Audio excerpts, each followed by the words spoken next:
जय हिंद साथियों, मैं अपने इस वीडियो में आपका पुनः स्वागत करता हूं। दोस्तों बेसिकली आज हम लोग बात करने वाले हैं क्लास 12th फिजिक्स में, जो कि बोर्ड एग्जाम में इंपॉर्टेंट प्रश्न होते हैं। आपके बोर्ड एग्जाम में 5 नंबर में जो प्रश्न पूछे जाते हैं बेसिकली उन पर हम बात करेंगे। तो आज हम लोगों ने एक ऐसे प्रश्न को लिया जो कि विद्युत चुम्बकीय प्रेरण से रिलेटेड है। हालांकि जो प्रश्न है वो स्क्रीन पर शो हो रहा होगा। देखिए प्रश्न ये है, अन्योन्य प्रेरण क्या होता है? यदि प्राथमिक कुंडली में प्रवाहित 3 एम्पीयर की धारा को 0.001 सेकंड से शून्य कर दिया जाए तो द्वितीय कुंडली में 15,000 वोल्ट का विद्युत वाहक बल प्रेरित होता है। फिर कह रहे कुंडलियों के बीच अन्योन्य प्रेरण गुणांक ज्ञात कीजिए। ठीक है, तो एक बार फिर प्रश्न को देखिए क्योंकि ये हट जाएगा जो स्क्रीन पे शो हो रहा है।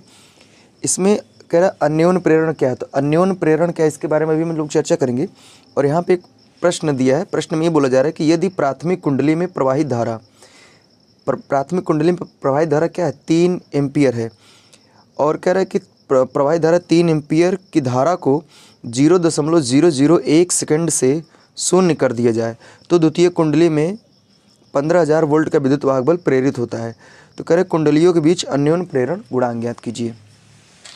तो आइए हम लोग सबसे पहले हम लोग ये बात करेंगे अन्योन्य प्रेरण क्या होता है, इसको जानेंगे।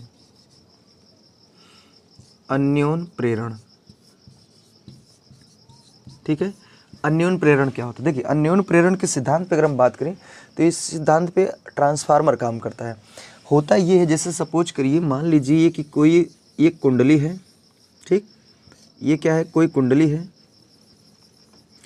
जिसको मान लीजिए किसी स्रोत से जोड़ दिया गया है। ठीक है, यहाँ पे एक परिवर्ती प्रतिरोध लगा हुआ है और यहाँ पे क्या है, एक दूसरी कोई कुंडली है, ठीक है, द्वितीय कुंडली है, और इसको क्या किया गया है, एक धारामापी यानी गैल्वेनोमीटर से क्या किया गया है, जोड़ा गया है। ठीक, तो इसमें एक्चुअली होता ही है, जैसे मान लीजिए हम क्या करेंगे, यहाँ पे हमने परिवर्ती प्रतिरोध हालांकि लगा रखा है, तो जब यहाँ प्लस माइनस अगर जब इधर से करंट प्रवाहित होगी तो जो परिवर्ती प्रतिरोध ये क्या करेगा, बार बार अपने मान को बदलेगा। जैसे मान लीजिए परिवर्ती प्रतिरोध क्या किया, अपने मान को बढ़ा लिया, तो ये जो प्राथमिक कुंडली है इसमें जो करंट जाएगी वो करंट का मान क्या होगा, कम हो जाएगा, क्योंकि प्रतिरोध और करंट एक दूसरे के दुश्मन होते हैं। तो जब प्रतिरोध का मान क्या होगा, बढ़ जाएगा, तो धारा का जो मान है वो क्या हो जाएगा, घट जाएगा। तो जिस कारण यहाँ पे जो चुंबकीय क्षेत्र जो पैदा होगा यानी चुंबकीय फ्लक्स जो उत्पन्न होगा उसका भी मान क्या होगा, कम, क्योंकि जो चुंबकीय फ्लक्स होता है यानी कह सकते हैं चुंबकीय क्षेत्र जो पैदा होता है वो क्या होता है, करंट के समानुपाती होता है। यानी करंट अगर ज़्यादा होगा तो चुंबकीय क्षेत्र ज़्यादा होगा और करंट कम होगा तो चुंबकीय क्षेत्र क्या होगा, कम होगा। तो कहने का अर्थ ये हो, जब चुंबकीय क्षेत्र कम होगा तो यहाँ से जो चुंबकीय क्षेत्र निकलेगा वो क्या होगा, कम एरिया में आएगा। ठीक है, हालांकि आप लोगों ने ओस्टर्ड का नियम पढ़ रखा होगा, उसमें ओस्टर्ड ने यही बताया था कि जब किसी तार में धारा का प्रवाह होता है तो उसके चारों तरफ क्या होता है, चुंबकीय क्षेत्र बनना शुरू हो जाता है। उसके बाद मान लीजिए जब ये परिवर्ती प्रतिरोध क्या करेगा, अपने मान को कम करेगा तो करंट का मान क्या होगा, बढ़ेगा, जिस कारण जो फ्लक्स है वो भी क्या होगा, बढ़ जाएगा। अब जैसे ही फ्लक्स का मान बढ़ेगा तो ये क्या होगा, जो चुंबकीय बल रेखाएं हैं वो थोड़ा सा और दूर तक फैलना स्टार्ट करेंगी और ऐसे ही प्रोसेस होता रहेगा। कभी क्या करेगा, जो ये परिवर्ती प्रतिरोध अपने मान को बढ़ा लेगा तो करंट का मान कम हो जाएगा, जिस कारण फ्लक्स का मान क्या हो जाएगा, कम हो जाएगा। फिर परिवर्ती प्रतिरोध क्या करेगा, अपने मान को घटा देगा, तो जिस कारण करंट का मान बढ़ जाएगा और फ्लक्स का भी मान क्या हो जाएगा, बढ़ जाएगा। और यही प्रोसेस बार बार होता रहेगा। नहीं कहने का मतलब यहाँ पे जो चुंबकीय फ्लक्स वो क्या होता रहेगा, बार बार कम ज़्यादा होता रहेगा। तो आप लोगों ने पढ़ रखा होगा फैराडे का नियम। फैराडे का नियम ये कहता है कि जैसे मान लीजिए यहाँ पे देखा जाएगा कि जो चुंबकीय बल रेखाएं हैं वो क्या हो रही हैं, कम ज़्यादा होने का मतलब बार बार परिवर्तन हो रहा है। तो फैराडे ने अपने नियम में ये बताया था कि जब किसी कुंडली को हम परिवर्तनीय चुंबकीय क्षेत्र में रख देते हैं तो उस कुंडली में क्या होता है, एक विद्युत वाहक बल पैदा हो जाता है, अर्थात उसके अंदर एक ऐसा बल पैदा होता है जो क्या करता है, विद्युत का वहन कराने में सहायता करता है। तो यहाँ पे जो ये इसको हम क्या कह सकते हैं, ये द्वितीय कुंडली इसको बोलेंगे। ठीक है, द्वितीय कुंडली और ये जो है ये क्या है, ये है प्राथमिक कुंडली। ठीक, ये प्राथमिक कुंडली धरा है, ये द्वितीय कुंडली है। तो ये जो द्वितीय कुंडली है दरअसल ये क्या है, परिवर्तनीय चुंबकीय क्षेत्र में रखा है। तो जिस कारण इस कुंडली में क्या होगा, इस कुंडली में एक विद्युत वाहक बल पैदा हो जाएगा, अर्थात इसके अंदर एक ऐसा बल पैदा हो जो क्या करेगा, विद्युत को वहन करेगा। अगर इस परिपथ को हम कंप्लीट कर देंगे, अर्थात इसको मैंने गैल्वेनोमीटर से हालांकि जोड़ रखा है, तो इसमें क्या होने लगेगी, धारा प्रवाहित होने लगेगी। तो हमने एक चीज़ नोटिस किया कि हालांकि जो ये प्राथमिक कुंडली और जो द्वितीयक कुंडली ये क्या है, एक दूसरे से कनेक्टेड नहीं है, मतलब एक दूसरे से डायरेक्टली नहीं जुड़े हैं, फिर भी हमने क्या किया, इस कुंडली में धारा को प्रवाहित किया और इस कुंडली में मैंने क्या किया, धारा को पैदा कर दिया। तो मतलब हमने ये देखा कि इस कुंडली में क्या हुआ, किसी अन्य कुंडली की वजह से विद्युत की उत्पत्ति हुई। तो इसी घटना को बेसिकली हम लोग अन्योन प्रेरण कहते हैं। देखिए अन्योन का मतलब होता है अन्य। तो कहने का अर्थ ये हुआ कि जब किसी कुंडली में किसी अन्य कुंडली की वजह से विद्युत वाहक बल की उत्पत्ति होती है तो इसी घटना को हम लोग अन्योन प्रेरण कहते हैं।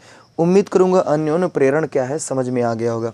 बाकी जो अन्योन प्रेरण होता है, अन्योन प्रेरण के सिद्धांत पे जो कार्य करने वाली युक्ति होती है, वो युक्ति, उस युक्ति को बेसिकली हम लोग ट्रांसफार्मर बोलते हैं, क्योंकि ट्रांसफार्मर जो होता है वो अन्योन प्रेरण के सिद्धांत पे काम करता है। क्योंकि ट्रांसफार्मर में बेसिकली दो कुंडली होती है, उसमें क्या होता है, किसी एक कुंडली में सप्लाई दी जाती है और किसी मतलब जो दूसरी जो कुंडली होती है उसमें सप्लाई को पैदा किया जाता है। ठीक है, तो उम्मीद करूँगा यहाँ तक मेरी बात समझ में आ गई होगी कि अन्योन प्रेरण है क्या।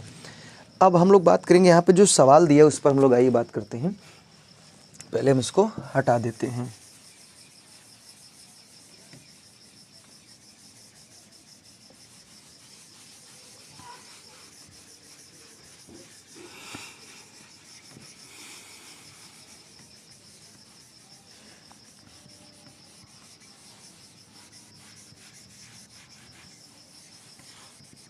चलिए, तो चलिए एक बार फिर से हम प्रश्न को शो कर दे रहे हैं। इसमें एक्चुअली देखिए, इसमें ये कहा जा रहा है कि यदि प्राथमिक कुंडली में 3 एम्पीयर की धारा प्रवाहित की जाए, अर्थात कहने का अर्थ ये है, प्राथमिक कुंडली मतलब आईपी में कितनी एम्पीयर की धारा, 3 एम्पीयर की धारा प्रवाहित की जा रही है। ठीक है, धारा प्राथमिक कुंडली में 3 एम्पीयर की धारा को 0.001 सेकेंड से शून्य कर दिया जाए, मतलब यानी कहने का मतलब देखिए, जो करंट है वो 3 एम्पीयर से कितना हो रही है, 0 हो रही है।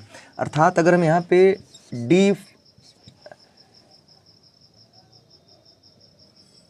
एक मिनट, यहाँ पे धारा में परिवर्तन हो रहा है ना, आईपी, प्राथमिक कुंडली में धारा जो हो रही है, ठीक, यहाँ पे जो धारा में परिवर्तन हो रहा है डीआईपी, जो डीआईपी है वो क्या हो रही है, मतलब 3 एम्पीयर है, 3 एम्पीयर से कितना हो रहा है, 0 एम्पीयर हो रहा है। अर्थात सीधा सीधा देखा जाए जो धारा में परिवर्तन हो रहा है वो कितने एम्पीयर का हो रहा है, वो 3 एम्पीयर। और अगर 3 एम्पीयर धारा में जो परिवर्तन हो रहा है उसमें टाइम कितना लग रहा है, dt का मतलब टाइम यानी समय में परिवर्तन, वो कितना दे रहा है, 0.001 सेकेंड दे रहा है। ठीक है, और यहाँ पे बोल रहा है कि द्वितीय कुंडली में जो विद्युत वाहक बल पैदा हो रहा है, अर्थात जो ES है वो कितना दे रहा है, वो दे रहा है 15,000 वोल्ट दे रहा है। ठीक है, 15,000 वोल्ट दे रहा है। तब यहाँ पे सवाल में बोल रहा है कि अन्योन प्रेरण गुणांक ज्ञात कीजिए। तो अन्योन प्रेरण गुणांक ज्ञात करने का मतलब बेसिकली हमसे क्या पूछा जा रहा है, यम का मान पूछा जा रहा है। उम्मीद करूँगी मेरी बात आपको समझ में आ रही होगी। ठीक है, तो यहाँ पे एम बताना है। और आपको मैं एक बात बता दूँ, जो अन्योन प्रेरण गुणांक होता है उसका सूत्र जो होता है, इधर ध्यान से समझिए, अन्योन प्रेरण गुणांक का जो सूत्र होता है वो होता है m बराबर माइनस ES बटे DIP बटे DT, ये होता है अन्योन प्रेरण गुणांक का सूत्र। तो सबसे पहला नंबर हमको क्या करना है, जो DIP बटे DT है इसको मुझे अलग से निकाल लेना है। ठीक है, तो यहाँ पे देखिए DIP की मान की बात करें तो 3 एम्पीयर दिया, बटे समय की बात करें तो 0.001 दिया है। अब यहाँ से दशमलव हटाएंगे, दशमलव बाद 3 लोग हैं तो यहाँ पे 3 0 उतार देंगे और यहाँ से क्या हो जाएगा, DIP बटे DT बराबर, ये सीधा सीधा आपका कितना हो जाएगा, 3000 बटे 1 होगा, कोई मतलब नहीं, 3000 एम्पियर प्रति सेकंड। तो ये DIP बटे DT का क्या आ गया, ये मान आ गया। अब हमको क्या करना है, हमको यहाँ पे अन्योन प्रेरण गुणांक बताना है। तो अन्योन प्रेरण गुणांक की बात करेंगे तो यहाँ हम फार्मूले पर रखेंगे, तो यम बराबर क्या होगा, माइनस ES का मान कितना दिया, 15,000, तो हो जाएगा 15,000 बटे DIP बटे DT का मान कितना दिया, 3,000, तो यहाँ से हो जाएगा 3,000। तो हम हालांकि यहाँ 3 0 से 3 0 कैंसिल कर देंगे, इसको काटेंगे, यहाँ कितना आएगा 5। तो यम बराबर कितना आ गया, m बराबर आ गया, एक मिनट सही तो है, ठीक सही है। तो यहाँ से क्या आ जाएगा, माइनस का 5। अगर हम बात करें इसके मात्रक की, तो इसका मात्रक क्या होगा, देखिए इसका मात्रक अगर हम निकालना चाहें तो देखिए ध्यान से, यहाँ पे क्या होगा, ये वोल्टेज है और ये एम्पियर बटे सेकंड, तो ये ऊपर जाएगा तो ये जाएगा वोल्ट इंटू सेकंड बटे नीचे क्या हो जाएगा, एम्पियर। ठीक, बाकी इधर समझिए, यहाँ पे जो ये ऋणात्मक चिन्ह है आप इसको चाहे हटा भी सकते हैं, क्योंकि यहाँ पे जो ऋणात्मक चिन्ह होता है दरअसल ये लेंज के नियम को बताता है, क्योंकि जो कुंडली में विद्युत वाहक बल पैदा हुआ दरअसल उस कारण का विरोध करता है जिससे वह पैदा हुआ होता है। तो यहाँ पे ऋणात्मक चिन्ह इसी को बेसिकली शो करता है। तो कोई ज़रूरी नहीं है, इसको आप क्या कर सकते हैं, इसको आप हटा भी सकते हैं।